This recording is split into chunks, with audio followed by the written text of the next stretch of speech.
Good morning, everyone. Today is Sunday. We are looking at my orchid shelf. It is 60 degrees and 72% humidity in my room. This shelf used to be in my kitchen, but it has since moved into my bedroom because my fridge stopped working and I had to move it out of the way for the landlord to look at things. I just kept it here since I like waking up and going to sleep looking at my orchids. You might be wondering, what is that thing? That is my bath towel that I leave to hang dry in the evenings, which kind of helps with blocking the super cold air from my bathroom from coming into the shelf and also keeping the humidity. Not that my room needs it because it does stay pretty high. What's going on here? A lot of stuff. This one is my Shutenu. It does not do anything for me, and I thought maybe it's a light issue. So I've been keeping it under longer duration of light, so hopefully in spring it actually does anything. Hopefully it blooms. This one right here is my Hisui, the original.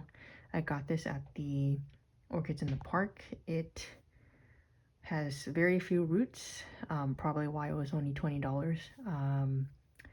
But it has been growing new leaves still, so I have faith that it will bloom eventually. This one is my ear plant that I took back from my mom's. I did not realize that you have to fertilize them once in a while, and I'm giving it higher light. It's been living in my mom's house for like 5 years with no fertilizer. Very surprised it has done this well. Down here is my looseberry orchid house. You guys have seen this orchid in my previous video. It is slowly kind of drying because it's been in bloom for about 2.5 months now. And I might repot this in the next year because it's been maybe 2.5 years now and I haven't repotted it. The leaves are not as big as I want them to be, and I don't know if it's because I need to give it a break.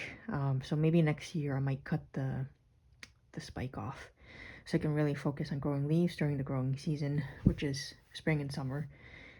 I mean, it's still growing a little bit, but I think it cools off and slows down during the winter. We'll see about that. Next one is my Masdevallia veitchiana. I'm not sure how to say that word because I don't know how to spell it either. This thing was on my wish list. I got this from veitchiana this March. It arrived with a lot of leaves, a huge and healthy root system, and obviously as it adjusted in my home, some of the leaves dropped off, and I had to adjust the way I potted it to suit my environment. This is the first bloom in my home. It has those purple hairs you see there. It's not as big of a flower as I thought it would be, but it is a species and not a hybrid, so it's pretty good for what it is. And as you notice, it kind of messed up here because I might have touched it, I didn't water it properly, and it's kind of wrinkly. So I realized, oh, I better keep on top of watering when it's in spike and bloom. So the second bloom here on the right side, hopefully this one has a better form than the one on the left.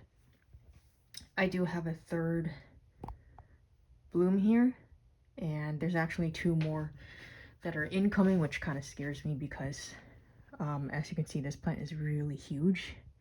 The spike itself is about 2 feet tall. So we have 1 more spike here. We actually have another one back there, but I can't really turn this plant because it's stuck in my shelf because it's so tall.